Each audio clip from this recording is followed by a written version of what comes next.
Selain dari sumber rujukan, juga yang penting dari segi akses dan bagaimana selaras dan juga selari dengan perkembangan teknologi dunia penyiaran. Di studio pagi ini, sekali lagi Ting ucapkan selamat datang juga terima kasih kepada Ketua Pengarah Penyiaran Malaysia yang berbahagia, Datuk Ruzan Idris. Terima kasih Datuk kerana sudi meluangkan masa bersama kami pagi ini. Kalau dilihat dari segi angka, 1 tahun itu mungkin satu itu mungkin nampak kecil, tetapi kalau disoroti bagaimana pencapaian dalam masa setahun dari segi teknologi dan bagaimana load work ataupun portfolio tugas memberikan maklumat itu berkembang begitu banyak sekali. Apa yang Datuk boleh kongsikan tentang pemerhatian Datuk menyoroti setahun kebelakangan ini? Okey, kalau ikutkan memanglah kita melihat sejak saya di sini lebih kurang 8-9 bulan yang lepas ya, mungkin tidak seawal yang daripada 25 saluran dirasmikan. Tapi saya melihat betapa pentingnya peranan kita ya, menyalurkan berita-berita yang kita berada di lokasi, kita berada di tempat-tempat, kita berada di tempat yang perlukan, di mana pengumuman perlu dibuat. Dasar-dasar kerajaan, ya, inisiatif-inisiatif dipersilakan dalam konteks kita, especially dalam tempoh pandemik COVID-19 inilah tahun yang mencabar, tahun 2020 dan kita sambung lagi pada tahun 2021 insya-Allah. Mengharapkan ini adalah tahun kedua yang kita mungkin selepas ini berada dalam situasi yang mungkin boleh, walaupun tidak normal yang lama dulu, sekurang-kurangnya kita boleh balik sekurang-kurangnya asal dan kita boleh berkumpul dan sebagainya. Tapi apa pun yang penting macam yang disebut tadilah, dalam tempoh setahun ini banyak yang telah pada kita permainkan, ya. Banyak yang patut kita laporkan, bagi maklumat, memberikan penerangan kepada audiens kita, penonton kita di luar sana, pada rakyat di luar sana tentang apa yang perlu kita lakukan. Dan peranan itu yang kita mainkan di sini, di berita RTM yang berperan sebagai agensi kerajaan tadi itu. Dan kita mainkan peranan yang amat penting supaya rakyat di luar sana, audiens kita di luar sana mendapat maklumat yang sahih, yang benar daripada kita, dan maklumat itu datang daripada sumber-sumber yang kata orang tu apa kata orang tu sendiri yang asal lah, yang genuine, bukan daripada maklumat-maklumat yang kita terima daripada berita-berita lain dan sebagainya. Ya, bersangkutan juga dengan pencapaian saluran berita RTM seawal penubuhannya, pernah diiktiraf dan juga diberikan penghargaan sebagai jenama media yang paling dipercaya untuk RTM, yang mana ini juga merupakan satu pencapaian yang membanggakan untuk RTM selepas lebih 7 dekad usianya. Saluran berita RTM kalau dilihatkan ada kepelbagaian dari segi rancangannya, bukan sahaja pemaparan buletin berita, tapi pemaparan rancangan talk show, pemaparan rancangan berbentuk dokumentari dan sebagainya yang memaparkan tentang kepentingan berita-berita yang sahih. Bagaimana yang berbagi Datuk melihat berita yang sahih ini perlu disampaikan tanpa ada sebarang campur tangan, modification ataupun ubah suai dari segi penyampaian berita itu sendiri, kerana genuinity ataupun keaslian berita itu perlu diterjemahkan kepada masyarakat. Sebab itu bila kita menyiarkan berita, ya, wartawan kita pergi ke lokasi, wartawan kita pergi ke tempat atau jabatan-jabatan kerajaan mendapatkan penjelasan, penerangan daripada pihak-pihak berautoriti, daripada Perdana Menteri sendiri, daripada menteri-menteri dalam konteks pandemik, Menteri Penyelaras vaksinasi, Menteri Kesihatan sendiri dalam konteks itu, berapa bilangan dan sebagainya, which is basically itu adalah satu yang apa kata orang tu, yang rasmi. Ya, daripada datang daripada pihak-pihak begini. Dan tapi itu adalah satu maklumat. Jadi dalam konteks kita, bila kita bertanya apa tindakan yang perlu kita ambil, mungkin mereka tidak mempunyai kelebihan masa dan sebagainya. Sebab itu kita adakan program macam Pual Bicara, program Bicara Wara dan sebagainya, yang kita panggil pihak-pihak yang berautoriti untuk memberikan penyadaran yang lebih detail apa yang sepatutnya kita laksanakan, apa yang patut kita lakukan, apa peranan kerajaan yang telah itu, apa inisiatif yang kita lakukan untuk membolehkan rakyat sana yang terjejah dan sebagainya mendapat bantuan dan sebagainya. So itu konteks yang kita buat. Kenapa kita perlu ada lagi program selain daripada maklumat berita yang kita destinasi ada itu, kita perlu ada program Primbol Bicara ini. Sekarang ni saya lihat kalau kita melihat Saluran Malaysia sendiri, kita ada segmen mental health. Jadi satu lagi pada saya ini, bagaimana kita nak memberitahu orang ramai how to manage yourself, macam mana kita nak mengatur, mengurus diri kita dalam keadaan kita menghadapi pandemik ini, kerana ramai orang di luar sana yang terjejas ini menghadapi komorbid pertarungan, masalah mental yang kita secara psikologinya kita mungkin tidak nampak, tapi sebenarnya dialami orang dan kita tak tahu pada siapa nak dilepaskan, bagaimana kita nak mengatasi masalah ini.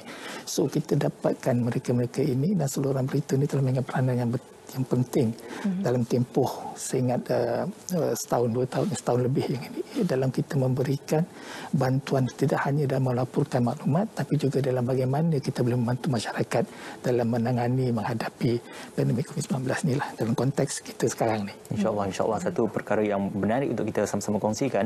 Yang berbagi Datuk, kalau kita lihat di paparan belakang kita ini juga ada yang berusaha pengarah-pengarah RTM negeri juga turut bersama dengan kita, juga bagi-bagi direktorat dan juga yang berbahagia Datuk Akmal juga, Timbalan Ketua Pengarah juga ada bersama dengan kita seketika tadi yang dapat kita gambarkan, kita bawakan bersama dengan anda.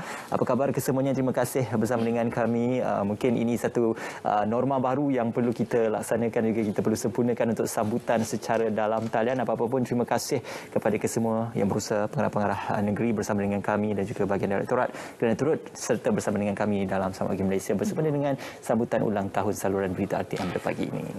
Bercakap tentang teamwork ataupun warga kerja di mana saja lokasi mereka berada, Datuk, ya, bagaimana pula dari segi tanggungjawab dan juga motivasi mereka untuk sentiasa memberikan kandungan yang selari dengan apa yang dimahukan oleh para penonton.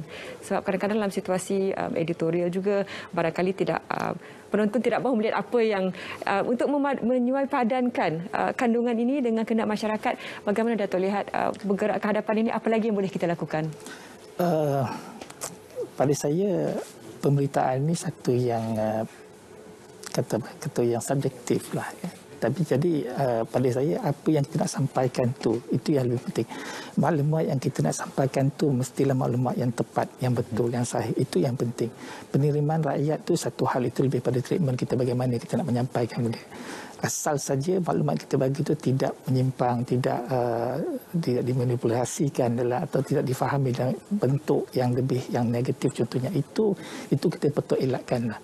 Tapi harapan saya pada substation negeri atau di Sabah, Sarawak, masuk juga di Semenanjung, bila mana kita melaporkan satu berita, saya mengharapkan wartawan-wartawan kita yang ada di sana itu maklum tentang apa senario sekarang ni. Dan kita sepatutnya melaporkan berita-berita yang semasa, yang inting sekarang ni, apa yang berlaku sekarang ni, itu yang kita perlu fokuskan. Contohnya kalau sekarang ni disebutkan contohnya di Pantai Timur, contohnya golongan orang yang tidak atau kurang untuk mendaftar untuk vaksinasi ataupun yang telah diberikan kemudian tidak hadir. Mungkin saya menyarankan dah boleh tahu pada pengarah-pengarah negeri supaya lebih menggiatkan lagi aktiviti yang kita kempen membolehkan, menggalakkan mereka-mereka untuk mendaftar dan juga siapa-siapa yang telah diberikan temu janji itu supaya tidak membatalkan atau hadir untuk demonstrasi. Kerana kalau kita tidak berbuat begitu, harapan kita, hasrat kerajaan untuk mencapai herd immunity itu mungkin tidak tercapai dalam tempoh yang kita harapkan sekarang ini. So we need everybody to give dia punya full commitment on this. Ya. Yang berbagi Datuk, kita juga tidak kalah dalam kita bersama-sama dengan media baharu, pembangunan dan juga evolusi media baharu. Kalau di RTM sendiri kita mempunyai untuk perkongsian secara portal untuk menonton secara dalam talian, RTM Klik, malah dengan perkongsian di media sosial, bagaimana akaun saluran berita RTM juga turut berada di Twitter, di Instagram dan juga di Facebook juga turut memaparkan apa yang sedang disiarkan dan juga apakah mungkin intisari rancangan yang bakal disiarkan dan sebagainya.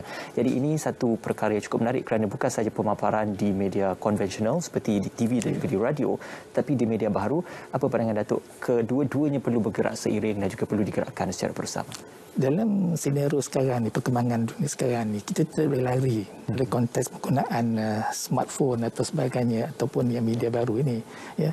Jadi rather dan kita sebagai agensi penyiar yang terlalu konservatif berpegang pada radio dan TV saja, I think kita patutnya perlu bergeraklah. Kita kena terima hakikat the new era baru, penyiaran tidak hanya terhad pada TV dan radio, tapi juga memerlukan kata orang tu di platform baru ni, kita panggil media baru ni lah, internet dan sebagainya. Dan kita sepatutnya di RTM ni kita pun dah mulakan, kita leverage on this teknologi baru ini dalam kita menyampaikan maklumat kita. Kerana ada generasi-generasi di luar sana yang basically yang biasanya yang lebih selesa menggunakan media baru daripada melihat menonton TV ataupun dengar radio. So itu yang kita usahakan dan kita akan tambah baik dari masa ke semasa. RTM Click, yes, kita tambah baik sekarang ni, radio pun dah ada di RTM Click, dan kita akan pastikan 34 radio stesen radio kita akan juga boleh dinikmati di radio di RTM Click, insyaAllah. Datuk, sebagai kesimpulan juga rumusan, barangkali kata-kata semangat kepada warga kerja yang tanggungjawab mereka juga tidak berubah, malah bertambah sebenarnya dalam usaha untuk memastikan penyebaran dan juga penyampaian maklumat yang bermanfaat, terutama dalam situasi sekarang bila mana sokongan seluruh negara itu sangat diperlukan untuk kita sama-sama melalui situasi pandemik ini. Ya. Harapan saya pada semua warga RTM, khasnya yang wartawan kita ataupun yang berdepan di luar sana, saya mengharapkan semuanya, bukan hanya yang di sana lah, di dalam studio dan sebagainya, untuk kita terus giat, untuk kita berusaha untuk penuh komitmen kita melaksanakan tanggungjawab dan tugasan kita. Tanggungjawab kita besar. Kita perlukan orang di luar sana memberi support pada kita, memberikan maklumat pada kita, dan kita di sini perlu menyampaikan. Jadi every one of us mempunyai peranan masing-masing dan kita perlu memainkan peranan itu dengan sebaik mungkin.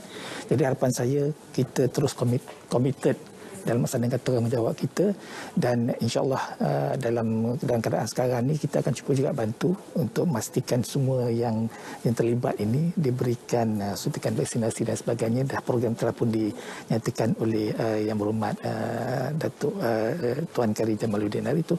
So kita cuma tunggu, mungkin berapa lama itu kita ambil masa lah. Tapi saya mengharapkan kita, rakan-rakan saya di luar sana tidak patah semangat dan kita menghadapi dan kita membantu kerajaan dalam kita menangani pandemik COVID-19. Ya, juga titipan kata-kata penghargaan daripada Yang Berbahagia Datuk juga kepada Yang Berusaha Pengarah-pengarah Penyiaran Negeri dan juga RTM Negeri yang turut bersama dengan kita pada pagi ini. Saya juga lah, ini terbuat pada semua lah. Saya juga mengharapkan harapan saya pada semua pengarah negeri untuk membantu saya. Sebagai Ketua Pengarah Penyiaran, saya tidak mampu melaksanakan kerja ini sendiri. Saya mahu timbalan saya dan juga pengarah-pengarah negeri dan juga pengarah di bahagian di mana-mana, dan semua orang lah pada saya daripada peringkat atas sampailah di bawah tu, every one of you. Saya amat memerlukan kerjasama dan sokongan daripada saudara-saudari, tuan-tuan, datuk-datuk untuk memastikan kita dapat berfungsi, dapat melaksanakan tanggungjawab kita sebagai Jabatan Penyiaran Malaysia ini dengan baik. Ya, insyaAllah. Terima kasih Yang Berbahagia Datuk kerana bersama dengan kami pada pagi ini. InsyaAllah seketika nanti kita masih lagi akan bersama dengan Yang Berbahagia Datuk untuk kita penyempurnaan sedikit majlis ringkas bersempena dengan ulang tahun setahun saluran berita RTM. InsyaAllah. Terima kasih Yang Berbahagia Datuk Ruzin Idris, Ketua Pengarah Penyiaran Malaysia kerana bersama dengan kami. Terima kasih kepada Yang Berusaha Pengarah-pengarah Penyiaran Negeri bersama dengan kita di belakang ini dan juga di bahagian pegawai-pegawai tinggi di bahagian Direktorat juga turut bersama dengan kami pada pagi ini, insyaAllah.